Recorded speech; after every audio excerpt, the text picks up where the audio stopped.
Hi ಎಲ್ರಿಗೂ ನಮಸ್ಕಾರ. ಕನ್ನಡತೆಯ ಕಥೆಗಳ ಯೂಟ್ಯೂಬ್ ಚಾನಲ್ಗೆ ನಿಮ್ಮೆಲ್ರಿಗೂ ಸ್ವಾಗತ. ಯಾರೆಲ್ಲ ಸಬ್ಸ್ಕ್ರೈಬ್ ಮಾಡ್ಕೊಳ್ಳದೆ ಕಥೆಗಳನ್ನ ಕೇಳ್ತಿದ್ದೀರಾ ದಯವಿಟ್ಟು ಸಬ್ಸ್ಕ್ರೈಬ್ ಮಾಡಿಕೊಂಡು ಕತೆ ಇಷ್ಟ ಆಗ್ತಿದ್ರೆ ಲೈಕ್ ಮಾಡಿ. ಈಗ ಮಾಂಗಲ್ಯದಿಂದ ನಂಟಾದರೂ ಮುಂದುವರೆದ ಭಾಗನ ಮುಂದುವರಿಸೋಣ. ಅಗ್ನಿ ಸಾರಾಳ ಹತ್ತಿರಕ್ಕೆ ನಡೆದಾಗ ಸಾರಾ ಹಿಂದಕ್ಕೆ ಸರಿಯುತ್ತಲೇ ಇದ್ಲು. ಅವಳು ರೂಮ್ ಗೋಡೆಗೆ ತಾಗಿ ನಿಂತಾಗ ಅಗ್ನಿ ಅವಳ ಎರಡೂ ಬದಿಗಳಲ್ಲಿ ಕೈಯಿಟ್ಟು ಅವಳನ್ನು ತಡೆದು ನಿಲ್ಲಿಸ್ದ. ಅವನ ಕಣ್ಣುಗಳು ಅವಳ ಮುಖದಾದ್ಯಂತ ಓಡಾಡಿದ್ವು. ಅವನನ್ನು ನೋಡ್ದೆ ಎಲ್ಲೋ ನೋಡೋಕೆ ಕಷ್ಟಪಡ್ತಿರೋ ಅವಳ ಕಣ್ಣುಗಳು, ನಡುಗ್ತಾ ಇರೋ ಅವಳ ತುಟಿಗಳು, ತನ್ನ ಟಾಪನ್ನು ಬಿಗಿಯಾಗಿ ಹಿಡ್ಕೊಂಡಿರೋ ಅವಳ ಕೈಗಳು, ಅವಳು ಉಸಿರಾಡೋಕ್ಕೂ ಕೂಡ ಕಷ್ಟಪಡ್ತಿದ್ದಾಳೆ ಅಂತ ಅಗ್ನಿಗೆ ಅರ್ಥ ಆಯಿತು. ಅವನ ಕಣ್ಣುಗಳು ತನ್ನ ಮುಖದ ಮೇಲಿವೆ ಅಂತ ತಿಳಿದ ಸಾರಾ ದಯನೀಯವಾಗಿ ಅವನನ್ನು ನೋಡಿದ್ಲು. ನಂತರ ಅತ್ತಿತ್ತ ನೋಡ್ತಾ ನಿಂತಳು. ಆದರೂ ಅಗ್ನಿ ಹಿಂದೆ ಸರಿಯೋದಿಲ್ಲ ಅಂತ ಅವಳಿಗೆ ಅರ್ಥ ಆಯಿತು. ದೂರ ಸರಿರಿ, ನಾನು ಹೋಗಬೇಕು ಅಂತ ಸಾರಾ ಕೋಪದಿಂದ ಅವನನ್ನು ನೋಡದೆ ಹೇಳಿದ್ಲು. ಎಲ್ಲಿಗೆ ಹೋಗಬೇಕು ಅಂತ ಅಗ್ನಿ ಇನ್ನೊಮ್ಮೆ ಅವಳ ಕಡೆಗೆ ಬಾಗಿ ನಗ್ತಾ ಕೇಳ್ದ. ನಾನು ಕೆಲಸ ಕಲಿಬೇಕು, ನಾನು ಅದಕ್ಕಾಗಿಯೇ ಆಫೀಸಿಗೆ ಬಂದಿದ್ದು ಹೊರತು ಅಂತ ಸಾರಾ ಮಾತು ಪೂರ್ಣಗೊಳಿಸದೆ ನಿಲ್ಲಿಸಿದ್ಲು. ಹಾಂ ಹೇಳು, ಹೊರತು ಅಂತ ಅಗ್ನಿ ಹುಬ್ಬೇರಿಸಿ ಕೇಳ್ದ. ಸಾರಾ ಅದಕ್ಕೇನೂ ಉತ್ತರಿಸಲಿಲ್ಲ. ಹೆಂಡತಿ ಮತ್ತು ಗಂಡನಿಗೆ ಸಮಾನತೆ ಇದೆ ಅಂತ ಕ್ಲಾಸ್ ತೆಗೆದುಕೊಳ್ಳೋಕೆ ಬಂದಿದ್ದಲ್ವಾ ನೀನು ಅಂತ ಅಗ್ನಿ ತುಂಟತನದ ನಗುವಿನೊಂದಿಗೆ ಕೇಳ್ದ. ನೀವು ನನಗೆ ಕೇಳಿದ್ದಕ್ಕೆ ಉತ್ತರನ ನಾನು ಕೊಟ್ಟೆ. ಯಾರೊಬ್ಬರಿಗೂ ಕ್ಲಾಸ್ ತೆಗೆದುಕೊಳ್ಳೋಕೆ ನಾನು ಬಂದಿಲ್ಲ. ನನಗಿಂತ ನಿಮಗೆ ಹೆಚ್ಚಿನ ಜ್ಞಾನ ಮತ್ತು ಶಿಕ್ಷಣವಿದೆ ಅನ್ನೋದೇ ನನ್ನ ಅಭಿಪ್ರಾಯ. ಇದನ್ನು ನಾನು ನಿಮಗೆ ವಿವರಿಸಿ ಹೇಳಬೇಕಾಗಿರೋ ಅಗತ್ಯ ಇಲ್ಲ. ನನಗಿಂತ 3-4 ವರ್ಷ ದೊಡ್ಡವರಲ್ವಾ ನೀವು. ಇಂದಿನ ಕಾಲದ ವಿಷಯಗಳೆಲ್ಲವೂ ತಿಳಿದಿರುತ್ತಲ್ವಾ. ನಮಗೆ ಇಬ್ಬರಿಗೂ ಜನ್ರೇಷನ್ ಗ್ಯಾಪ್ ಇಲ್ವಲ್ಲ. ಇದನ್ನೇನು ಅರ್ಥ ಮಾಡ್ಕೊಳ್ದೇ ಇರೋಕೆ ಅಂತ ಸಾರಾ ಹೇಳಿದ್ಲು. ಶ್ವೇತಾ ನನ್ನ ಒಳ್ಳೆ ಫ್ರೆಂಡು. ಅವಳು ಇಲ್ಲಿಗೆ ಬರೋದೆ ನನ್ನನ್ನು ನೋಡೋಕೆ ಮತ್ತು ನನ್ನ ಜೊತೆಗೆ ಮಾತಾಡೋಕೆ, ಕೆಲಸಕ್ಕಲ್ಲ. ಹಾಗಾಗಿ ಅವಳನ್ನು ದೂರ ಇಡೋಕೆ ಅಥವಾ ಅವಳು ಮಾತಾಡ್ತಿರೋವಾಗ ಅವಳನ್ನು ನೆಗ್ಲೆಕ್ಟ್ ಮಾಡೋಕೆ ನನ್ನಿಂದ ಸಾಧ್ಯ ಇಲ್ಲ ಅಂತ ಅಗ್ನಿ ಸ್ವಲ್ಪ ಗಂಭೀರವಾಗಿ ಹೇಳ್ದ. ಹಾಗಾದರೆ ಆಕಾಶ್ ಕೂಡ ನನ್ನ ಫ್ರೆಂಡು. ಇಲ್ಲಿ ಕೆಲಸಕ್ಕೆ ಬಂದಿದ್ದರೂ ನಮ್ಮಿಬ್ಬರ ನಡುವೆ ಒಳ್ಳೆ ಸ್ನೇಹ ಇದೆ. ಆದ್ದರಿಂದ ಆಕಾಶ್ ನನ್ನ ಜೊತೆಗೆ ಮಾತಾಡೋಕೆ ಬಂದರೆ ಅಥವಾ ನನಗೆ ಮಾತಾಡಬೇಕು ಅಂತ ಅನಿಸಿದ್ರೆ ನಾವು ಮಾತಾಡ್ತೀವಿ. ಆಕಾಶ್ ಮಾತ್ರ ಅಲ್ಲ, ಇಲ್ಲಿ ಯಾರು ಬಂದರೂ ನಾನು ಹಾಗೆ ಮಾಡ್ತೀನಿ. ಯಾರಾದರೂ ಮಾತಾಡೋಕೆ ಬಂದರೆ ಜಾರ್ಕೊಳ್ಳೋದನ್ನು ನಾನು ಕಲ್ತಿಲ್ಲ. ಮುಕ್ತವಾಗಿ ಮಾತಾಡಿದ್ರೆ ಮಾತ್ರ ಇನ್ನೊಬ್ಬರ ಮನಸ್ಸು ತಿಳಿಯೋಕ್ಕೆ ಸಾಧ್ಯ. ಹಾಗಲ್ಲದೆ ಏನಾದರೂ ಇದ್ದರೆ ಮನಸ್ಸಿನಲ್ಲೇ ಇಟ್ಕೊಂಡು ಅದನ್ನು ಊಹಿಸಿ ಅರ್ಥ ಮಾಡ್ಕೊಳ್ಳೋ ಶಕ್ತಿ ನನಗಿಲ್ಲ ಅಂತ ಸಾರಾ ಕೂಡ ಹಠದಿಂದ ಅವನಿಗೆ ತಿವಿದು ಹೇಳಿದ್ಲು. ನೋಡು ಸಾರಾ, ನಾನು ಒಂದು ಮಾತು ಹೇಳ್ತೀನಿ. ತಮಾಷೆ ನನಗಿಷ್ಟ ಅಂದ್ಕೊಂಡು ನೀನು ನನಗೆ ಪಾಠ ಕಲಿಸೋಕೆ ಬರಬೇಡ. ನನ್ನನ್ನು ಹಠ ಹಿಡ್ಸೋಕೆ ಹೋಗಬೇಡ. ಅದಕ್ಕೆ ನೀನೇ ಫಲ ಅನುಭವಿಸ್ಬೇಕಾಗತ್ತೆ ಅಂತ ಅಗ್ನಿ ಕೈ ತೋರಿಸಿ ಕೋಪದಿಂದ ಹೇಳ್ದ. ನನಗೂ ಅಷ್ಟೇ ಹೇಳೋದಿದೆ. ಒಮ್ಮೆ ದಾರಿ ಬಿಟ್ಟರೆ ಚೆನ್ನಾಗಿರ್ತಿತ್ತು.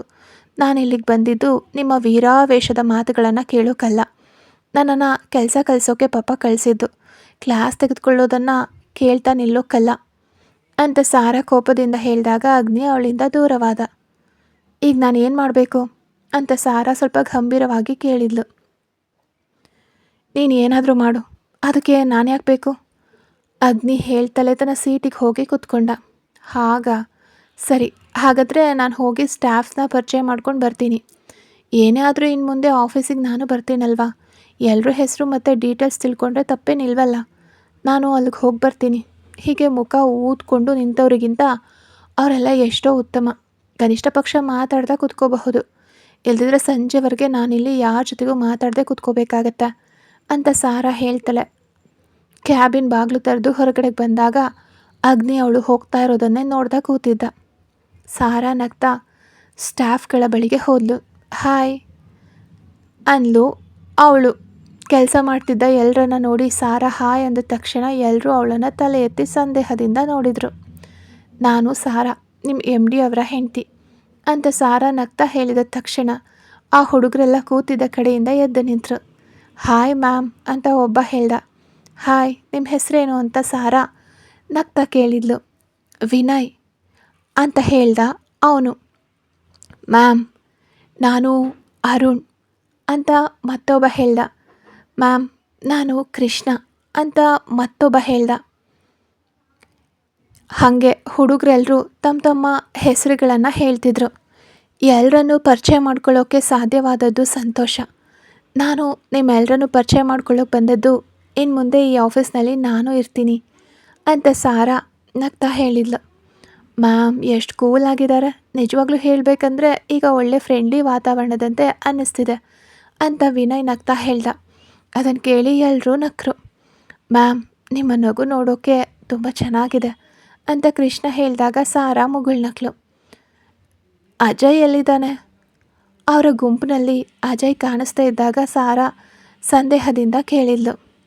ಅಜಯ್ ಇಲ್ಲೇ ಇದ್ದ ಮ್ಯಾಮ್, ಸರ್ ಏನೋ ರೆಫರ್ ಮಾಡೋಕೆ ಹೇಳಿದರು ನಿನ್ನೆ, ಆ ಫೈಲ್ ಹುಡ್ಕೋಕೆ ಹೋಗಿದ್ದಾನೆ ಅಂತ ಕಾಣಿಸುತ್ತೆ ಅಂತ ಅವರಲ್ಲಿ ಒಬ್ಬ ಹುಡುಗ ಹೇಳಿದಾಗ ಸಾರಾ ತಲೆ ಆಡಿಸಿದ್ಲು. ಅಜಯ್ ಹೇಗೊತ್ತು ಮ್ಯಾಮ್ ನಿಮಗೆ ಅಂತ ಕೃಷ್ಣ ಸಂದೇಹದಿಂದ ಕೇಳ್ದ.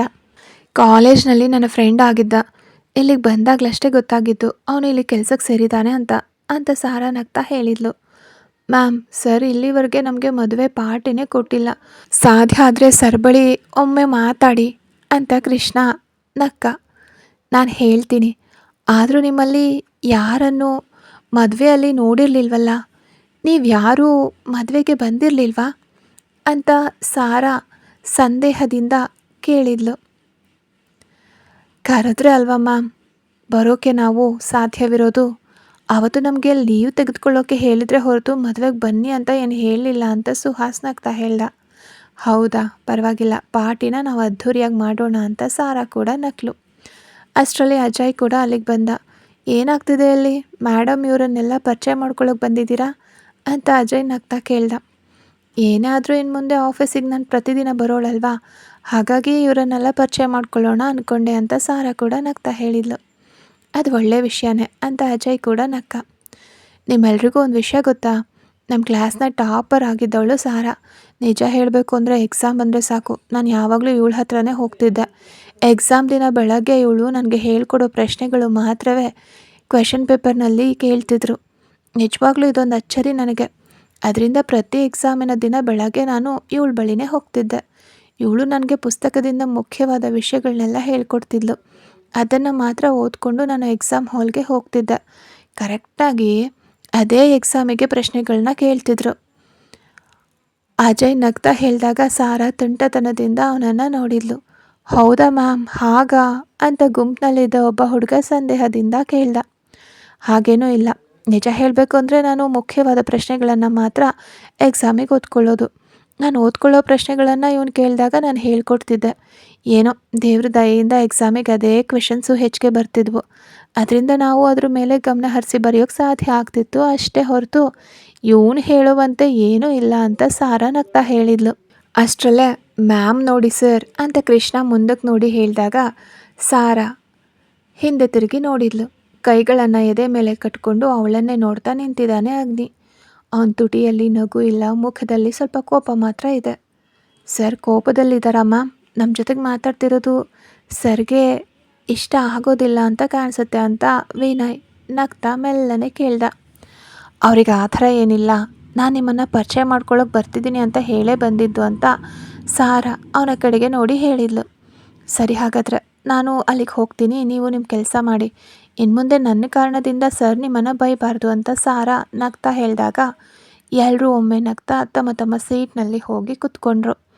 ಸಾರಾ ಅವರನ್ನು ಒಮ್ಮೆ ನೋಡಿ ಅಗ್ನಿಯ ಕಡೆಗೆ ಹೋದ್ಲು. ಏನದು ಅಲ್ಲಿ ಆಟ ಮತ್ತು ನಗು ಮತ್ತು ಮಾತುಕತೆಗಳೆಲ್ಲ? ನಿನಗೆ ನನ್ನನ್ನು ನೋಡಿದಾಗ ಮಾತ್ರ ಕೋಪ ತರಿಸೋ ಗೊತ್ತಲ್ವಾ, ಉಳಿದವ್ರ ಜೊತೆಗೆ ಮಾತ್ರ ತುಂಬ ನಗು ಮತ್ತು ಮಾತುಕತೆಗಳೆಲ್ಲ ನಡೀತಿದೆ ಅಲ್ವಾ ಅಂತ ಅಗ್ನಿ ಸಾರಾ ಅವರೆಲ್ಲರ ಜೊತೆಗೆ ಮಾತಾಡಿದ್ದು ಇಷ್ಟ ಆಗದೆ ಇರೋ ಹಾಗೆ ಕೇಳ್ದ. ಒಬ್ಬರ ಸ್ವಭಾವ ಎದುರಿಗಿರೆ ನಿಂತಿರೋರ ಮೇಲೆ ಅವಲಂಬಿತವಾಗಿರುತ್ತೆ.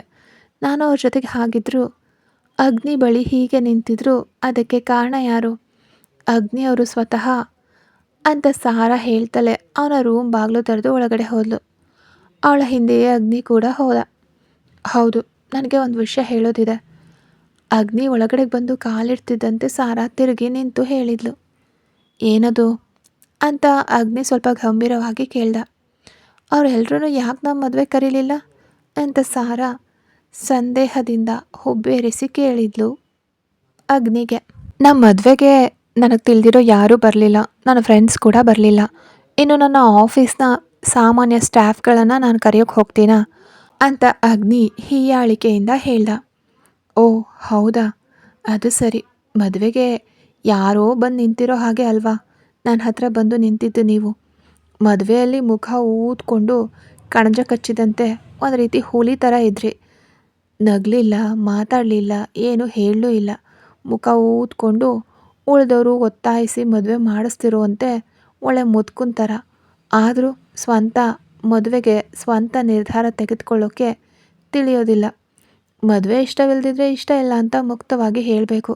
ಮುಖ ಊದಿಸ್ಕೊಂಡು ನಿಂತ್ಕೊಂಡು ಉಳಿದವ್ರಿಗೂ ಬೇಸರ ಮಾಡೋದಲ್ಲ ಅಂತ ಸಾರಾ ಸಿಕ್ಕ ಅವಕಾಶವನ್ನು ಬಳಸ್ಕೊಳ್ಳೋಳಂತೆ ಅವನಿಗೆ ಹೇಳಿದಾಗ ಅಗ್ನಿ ಸಂಶಯದಿಂದ ಅವಳನ್ನು ನೋಡ್ದ. ಏನದು ಅಂತ ಅಗ್ನಿ ತನ್ನ ನೋಡ್ತಿರೋದಕ್ಕೆ ಸಾರಾ ಹುಬ್ಬೇರಿಸಿ ಕೇಳಿದ್ಲು. ಸರಿ, ನನಗೆ ಅಭಿಪ್ರಾಯ ಇರಲಿಲ್ಲ, ಇಷ್ಟ ಇರಲಿಲ್ಲ. ನನಗೆ ಈ ಮದುವೆ ಇಷ್ಟ ಇರಲಿಲ್ಲ. ಅದಕ್ಕೆ ನಾನು ಮುಖ ಊದ್ಕೊಂಡು ನಿಂತಿದ್ದೆ. ನೀನು ಮುಖ ಊದಿಸ್ಕೊಳ್ದೆ ಸ್ವಲ್ಪ ನಗ್ತಾ ಎಲ್ಲದಕ್ಕೂ ನಿಂತಿದೆಯಲ್ಲ, ಹಾಗಾದರೆ ನಿನಗೆ ಮದುವೆ ಇಷ್ಟ ಆಯ್ತಾ? ಹಾಗಾದರೆ ನಿನಗೆ ನಾನು ಇಷ್ಟ ಇದ್ನಾ ಅಂತ ಅಗ್ನಿ ಹುಬ್ಬೇರಿಸಿ ಕೇಳಿದಾಗ ಸಾರಾ ಶಾಕ್ನಿಂದ ಅವನನ್ನು ನೋಡಿದ್ಲು. ಆಗ ಅಗ್ನಿ ಸಂಶಯದಿಂದ, ಹೇಳು ಸಾರಾ, ನಿಜವಾಗ್ಲೂ ಹಾಗೇನಾ? ನನ್ನನ್ನು ಇಷ್ಟಪಟ್ಟಿದ್ರಿಂದಲೇ ನೀನು ಈ ಮದುವೆ ಬೇಡ ಅಂತ ಮನೆಯಲ್ಲಿ ಹೇಳಲಿಲ್ವಾ? ಅದಕ್ಕಾಗಿಯೇ ನೀನು ಮದುವೆಗೆ ಒಪ್ಕೊಂಡಿದ್ದ ಅಂತ ಕೇಳ್ದ. ಸಾರಾ ಅವನ ಕಡೆಗೆ ನೋಡಿದೆ. ನನಗೆ ಅಂತಹ ಇಷ್ಟ ಇಲ್ಲ ಅಂತೇನೂ ಇರಲಿಲ್ಲ ಅಂದ್ಲು. ಅಂದರೆ ನಿನಗಿಷ್ಟ ಇತ್ತಲ್ವಾ ಅಂತ ಅಗ್ನಿ ನಗ್ತಾ ಕೇಳ್ದ. ಸಾರಾ ಅಷ್ಟೇನೂ ತಲೆ ಕೆಡಿಸ್ಕೊಳ್ದೆ, ಅಂಥದ್ದೇನೂ ಇಲ್ಲ, ಅಸಮಾಧಾನ ಇರಲಿಲ್ಲ ಅಷ್ಟೇ ಅಂದ್ಲು. ಅಗ್ನಿ ಆಲೋಚನೆಯಲ್ಲಿ, ನಾನು ಮನಸ್ಸು ಬಿಚ್ಚಿ ಮಾತಾಡದ, ನಿನ್ನನ್ನು ಸರಿಯಾಗಿ ನೋಡ್ಕೊಳ್ದಿದ್ರು ನನ್ನನ್ನು ಮದುವೆ ಆಗೋಕ್ಕೆ ನಿನಗೆ ಹಿಂಜರಿಕೆ ಇರಲಿಲ್ವಾ? ಒಂದು ವೇಳೆ ನಾನು ಹೀಗೆ ಇರಲಿಲ್ಲ ಅಂದರೆ ಏನು ಮಾಡ್ತೀಯ ನೀನು? ನಾನು ನಿನ್ನನ್ನು ಹಿಂಸಿಸುವ ಅಥವಾ ಬೇಸರಗೊಳಿಸೋ ವ್ಯಕ್ತಿ ಆಗಿದ್ದರೆ, ನನ್ನ ಮನೆಯಲ್ಲಿ ನಿನಗೆ ನೆಮ್ಮದಿ ಇಲ್ಲದಿದ್ದಿದ್ರೆ, ನನ್ನ ತಾಯಿ ನಿನ್ನ ಜೊತೆಗೆ ಜಗಳ ಆಡ್ತಿದ್ದಿದ್ರೆ ನೀನು ಹೇಗೆ ಹೊಂದ್ಕೊಳ್ತಿದ್ದೆ ಅಂತ ಕೇಳ್ದ ಅಗ್ನಿ. ಸಾರಾ ಮೆಲ್ಲಗೆ, ಓ, ಈಗ ನೀನು ನನ್ನನ್ನೇನು ಬೇಸರ ಮಾಡ್ತಿಲ್ವಾ ಅಂತ ಗೊಣಗಿದ್ಲು. ಅವಳ ಪಿಸುಗುಟ್ಟನ್ನು ಕೇಳಿದ ಅಗ್ನಿ, ನೀನೇನಾದರೂ ಹೇಳಿದ್ಯಾ ಅಂತ ಕೇಳ್ದ.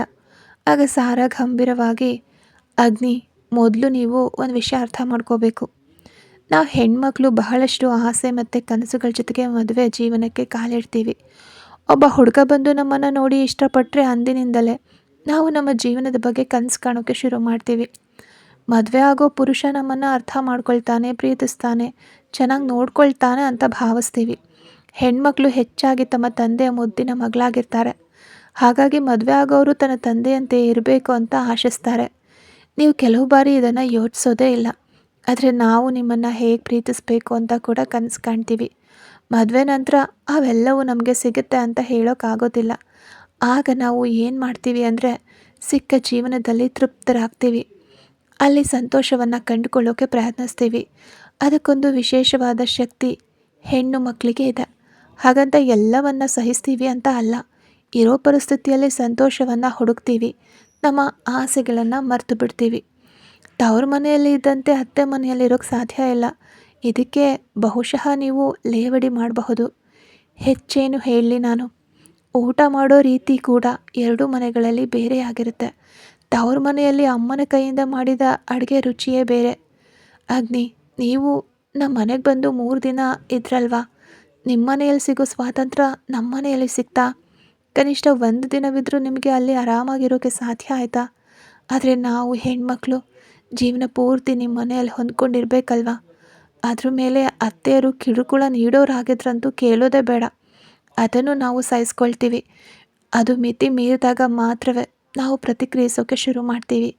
ತಿರುಗಿ ಉತ್ತರ ಕೊಡೋ ಸೊಸೆಯಂದ್ರು ಇದ್ದಾರೆ, ಇಲ್ಲ ಅಂತೆಲ್ಲ ಇಲ್ಲ ಅಂತ ಹೇಳ್ತಿದ್ದ ಅವಳನ್ನೇ ಅಗ್ನಿ ಗಮನವಿಟ್ಟು ನೋಡ್ತಿದ್ದ, ಅವಳ ಮಾತನ್ನು ಕೇಳ್ತಿದ್ದ. ಮತ್ತೆ ಮುಂದುವರೆಸಿದ ಸಾರಾ, ಲವ್ ಮ್ಯಾರೇಜ್ ಮತ್ತು ಅರೇಂಜ್ ಮ್ಯಾರೇಜ್ ನಡುವೆ ಸಾಕಷ್ಟು ವ್ಯತ್ಯಾಸಗಳಿವೆ. ಲವ್ ಮ್ಯಾರೇಜ್ ಅಂದರೆ ಮದುವೆಗೆ ಮುನ್ನ ಸಾಕಷ್ಟು ಸಮಯ ಪ್ರೀತಿಸಿ ಒಬ್ಬರ ಗುಣಗಳನ್ನು ಆಳವಾಗಿ ತಿಳ್ಕೊಳ್ಳೋದು. ಆದರೆ ಅರೇಂಜ್ ಮ್ಯಾರೇಜ್ ಅಂದರೆ ಇದ್ದಕ್ಕಿದ್ದಂತೆ ಬಂದು ನೋಡೋದು, ಮದುವೆ ನಿಶ್ಚಯಿಸೋದು ಅಷ್ಟೆ. ಮದುವೆ ಆದಮೇಲೆ ಅನೇಕ ಗಂಡಂದಿರ ಮತ್ತು ಪತ್ನಿಯರ ನಿಜವಾದ ಸ್ವಭಾವ ತಿಳಿಯೋದು. ನೀವು ಕೇಳಿದ ಪ್ರಶ್ನೆಗೆ ಉತ್ತರ ಹೇಳ್ತೀನಿ ಕೇಳಿ. ನನ್ನ ಜಾಗದಲ್ಲಿ ನನ್ನನ್ನು ಹಿಂಸಿಸೋ ಮತ್ತು ಪ್ರತಿದಿನ ಕುಡಿದು ಬಂದು ಹೊಡೆಯೋ ವ್ಯಕ್ತಿ ಸಿಕ್ಕಿದ್ದಿದ್ರೆ ಹಳೆಯ ಕಾಲದ ಅಮ್ಮಂದಿರಂತೆ ನಾನು ಸುಮ್ಮನಿರ್ತಿರ್ಲಿಲ್ಲ. ಅಂದಿನ ಕಾಲದಲ್ಲಿ ಗಂಡ ಅಲ್ವಾ, ನಾವು ಕ್ಷಮಿಸ್ಬೇಕು ಅನ್ನೋ ಮನೋಭಾವವಿತ್ತು ಹೆಂಡ್ತಿರಿಗೆ. ಇಂದಿಗೂ ಅಂಥ ಹೆಣ್ಮಕ್ಳು ಕೂಡ ಇದ್ದಾರೆ. ಅದಕ್ಕೋಸ್ಕರನೇ ಸಮಸ್ಯೆಗಳು ಕೂಡ ಹೆಚ್ಚಾಗ್ತಿವೆ. ಆದರೆ ಇಂದು ಹೆಣ್ಮಕ್ಳು ಕನಿಷ್ಠ ಪದವೀಧರರು, ಸ್ವಂತ ಕಾಲಿನ ಮೇಲೆ ನಿಲ್ಲೋ ಮನೋಬಲ ಅವರಿಗಿದೆ. ಆದ್ದರಿಂದ ಗಂಡ ಹೊಡೆದು ಸಹಿಸ್ಕೊಂಡು ಬದುಕೋ ಹೆಣ್ಮಕ್ಳು ಇಂದಿನ ಕಾಲದಲ್ಲಿ ತೀರಾ ಕಡಿಮೆ. ಹಾಗಾಗಿಯೇ ಹೊಂದಾಣಿಕೆ ಸಾಧ್ಯವಿಲ್ಲ ಅಂದಾಗ ವಿಚ್ಛೇದನ ಪಡಿತಾರೆ. ಆತ್ಮಹತ್ಯೆ ಮಾಡ್ಕೊಳ್ಳೋದಕ್ಕಿಂತ ವಿಚ್ಛೇದನ ಪಡೆದ ಹೆಣ್ಣು ಮಕ್ಕಳು ಎಷ್ಟೋ ಉತ್ತಮ. ಅದೇ ರೀತಿ ನನಗೆ ಅಸ್ವೀಕಾರಾರ್ಹವಾದ ವ್ಯಕ್ತಿನ ಮದುವೆ ಆಗಿದ್ದರೆ ನಾನು ಖಂಡಿತವಾಗ್ಲೂ ವಿಚ್ಛೇದನ ಪಡಿತಿದ್ದೆ. ನಾನು ಬಂದಾಗ ನೀವು ನನಗೆ ಸ್ವಲ್ಪನೂ ಪ್ರೀತಿನಾಗಲಿ ಕಾಳಜಿಯನ್ನಾಗಲಿ ತೋರಲಿಲ್ಲ. ಆದರೆ ಅಂದಿನಿಂದಲೂ ನನಗೆ ಬೆಂಬಲವಾಗಿ ನಿಮ್ಮಮ್ಮ, ಅಪ್ಪ, ನಿಮ್ಮ ತಮ್ಮ ಇದ್ದರು. ಅವರ ಪ್ರೀತಿ ಮತ್ತು ಬೆಂಬಲದಿಂದಲೇ ನಾನು ಇಷ್ಟು ದಿನ ಅಲ್ಲಿ ನಿಂತಿದ್ದೆ. ಬಹುಶಃ ವಿಚ್ಛೇದನ ಪಡೆದಿದ್ರೆ ನಿಮಗಿಂತ ಒಳ್ಳೆ ಗಂಡ ಸಿಗ್ತಾ ಇದ್ರೇನೋ. ಆದರೆ ನಿಮ್ಮ ಮನೆಯಲ್ಲಿ ಸಿಕ್ಕಂತಹ ಒಳ್ಳೆಯ ಅಪ್ಪ, ಅಮ್ಮ ಮತ್ತು ತಮ್ಮನಂತಹ ಕುಟುಂಬ ಸಿಗುತ್ತೋ ಇಲ್ವೋ. ಅದಕ್ಕಾಗಿಯೇ ನಾನು ಹೊಂದ್ಕೊಂಡು ಬದುಕಿದೆ. ಮದುವೆ ಅಂದರೆ ಕೇವಲ 2 ವ್ಯಕ್ತಿಗಳ ವಿಷಯವಲ್ವಲ್ಲ. ಇನ್ನೂ ಒಂದು ವಿಷಯ ಹೇಳ್ತೀನಿ. ನೀವು ಇನ್ನೊಬ್ಳನ್ನ ಪ್ರೀತಿಸಿದಿರಿ. ಆ ಹುಡುಗಿನ ಮರೆತುಬಿಡೋದು ಕಷ್ಟ ಅಂತ ನನಗೆ ತಿಳಿದಿದೆ. ಅದಕ್ಕೆ ಎಷ್ಟು ಸಮಯ ಬೇಕಾದರೂ ನೀವು ತಗೊಳ್ಳಿ. ಆದರೆ ನೀವು ಒಂದು ವಿಷಯ ಯೋಚಿಸ್ಬೇಕು. ಆ ಹುಡುಗಿಗೆ ಮದುವೆ ಆಗಿದೆ. ಅವಳೀಗ ತನ್ನ ಗಂಡನ ಜೊತೆಗೆ ಸಂತೋಷವಾಗಿದ್ದಾಳೆ. ಅಂದಮೇಲೆ ನನ್ನನ್ನು ನೋಯಿಸೋದ್ರಿಂದ ನಿಮಗೇನು ಸಿಗುತ್ತೆ? ಅವಳು ತನ್ನ ಗಂಡನ ಜೊತೆಗೆ ಸಂತೋಷವಾಗಿದ್ದಾಳೆ ತಾನೆ. ಇಲ್ಲಿ ನೀವು ನನ್ನನ್ನು ಪ್ರತಿದಿನ ನೋಯಿಸ್ತಿದ್ದೀರಲ್ಲ. ನಾನು ನಿಮಗೆ ಏನು ತಪ್ಪು ಮಾಡಿದ್ದೀನಿ? ನಿಮ್ಮ ಕಾಲಿಗೆ ಬಿದ್ದು ಮದುವೆ ಆಗಿ ಅಂತ ಕೇಳ್ಕೊಂಡ? ನಿಮ್ಮ ಹಿಂದೆ ಬಂದು ಬದುಕೊಡಿ ಅಂತ ಗೋಗರ್ದಿದ್ನ? ನಿಮ್ಮಮ್ಮನೇ ನನ್ನ ಮನೆಗೆ ಬಂದು ಸಂಬಂಧ ಬೆಳೆಸಿದ್ದು. ಅವತ್ತು ನನ್ನ ಅಮ್ಮನಿಗೆ ಅಷ್ಟೇನು ಇಷ್ಟ ಇರಲಿಲ್ಲ.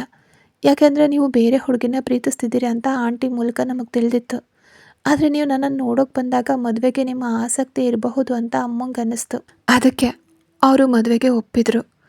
ಅಂದು ನನ್ನ ಮನಸ್ಸಿನಲ್ಲಿ ನೀವು ನನ್ನನ್ನು ಒಪ್ತಿರೋ ಇಲ್ಲವೋ ಅನ್ನೋ ಭಯ ಇತ್ತು. ನಂತರ ಅಮ್ಮ ಅವರೇ ನೀವು ನನ್ನನ್ನು ತುಂಬ ಇಷ್ಟಪಡ್ತೀರಾ ಅಂತ ಹೇಳಿದರು. ಇನ್ನು ಮದನ್ ವಿಷಯ ನನಗೆ ಅವನು ಚೆನ್ನಾಗಿ ಗೊತ್ತು. ನಿಮ್ಮನ್ನು ಭೇಟಿಯಾಗೋ ಮುನ್ನವೇ ನಾನು ಅವನನ್ನು ನೋಡಿದ್ದೆ. ಅವನು ನನಗೆ ಅಕ್ಕನ ಸ್ಥಾನ ಕೊಟ್ಟಿದ್ದಾನೆ. ಅವರೆಲ್ಲರನ್ನ ನನ್ನ ಕುಟುಂಬ ಅಂತ ಪಡಿಬಹುದಲ್ಲ ಅಂದ್ಕೊಂಡೆ ನಾನು ಮದುವೆಗೆ ಒಪ್ಪಿದ್ದೆ ಹೊರತು ನಿಮ್ಮ ಜೀವನಕ್ಕೆ ಬಲವಂತವಾಗಿ ಬಂದು ಕಿರುಕುಳ ನೀಡೋ ಆಸೆ ನನಗಿರಲಿಲ್ಲ ಅಂತ ಹೇಳಿ ಅತ್ತು ಬಿಟ್ಲು ಸಾರಾ. ಅವಳ ಪ್ರತಿ ಮಾತು ಅಗ್ನಿಯ ಹೃದಯವನ್ನು ತಲುಪ್ತಿತ್ತು. ಸಾರಾ ಕಣ್ಣೀರು ಒರೆಸ್ತಾ ನಾನು ಏನು ಮಾಡಲಿ ಈಗ ಅಂತ ಕೇಳಿದ್ಲು. ಅಗ್ನಿ ತನ್ನ ಸೀಟನ್ನು ತೋರಿಸ್ತಾ ನೀನು ಆ ಸೀಟಿಗೆ ಹೋಗಿ ಕೂತ್ಕೋ ಅಂದ. ಸಾರಾ ಸಂಶಯದಿಂದ ಅವನನ್ನು ನೋಡಿದ್ಲು. ಹೋಗು ಸಾರಾ, ನಾನು ಹೇಳೋದು ಕೇಳು, ನೀನು ಅಲ್ಲಿ ಹೋಗಿ ಕೂತ್ಕೋ ಅಂದ ಅಗ್ನಿ. ಅವನು ಅವಳ ಕೈ ಹಿಡಿದು ತನ್ನ ಸೀಟಿನತ್ತ ಕರೆದೊಯ್ದು ಅವಳನ್ನು ಅಲ್ಲಿ ಕೂರಿಸ್ದ. ಲ್ಯಾಪ್ಟಾಪ್ ಆನ್ ಮಾಡಿ ಇದರಲ್ಲಿ ನಮ್ಮ ಕ್ಲೈಂಟ್ಸ್ನ ಡೀಟೇಲ್ಸ್ ಇದೆ. ಇದು ನಮ್ಮ ಪ್ರಪೋಸಲ್. ಇಲ್ಲಿ ಕ್ಲೈಂಟ್ಸ್ ಹೇಳಿದ ಕೆಲಸಗಳು ನಡೆದಿವೆ ಅಂತ ಪರೀಕ್ಷಿಸಬೇಕು. ನಂತರ ಅದರ ಒಂದು ಕಾಪಿನ ನಮ್ಮ ಲ್ಯಾಪ್ಟಾಪ್ನಲ್ಲಿ ಸೇರಿಸಿ ಇನ್ನೊಂದನ್ನು ಅವರಿಗೆ ಮೇಲ್ ಕಳಿಸ್ಬೇಕು.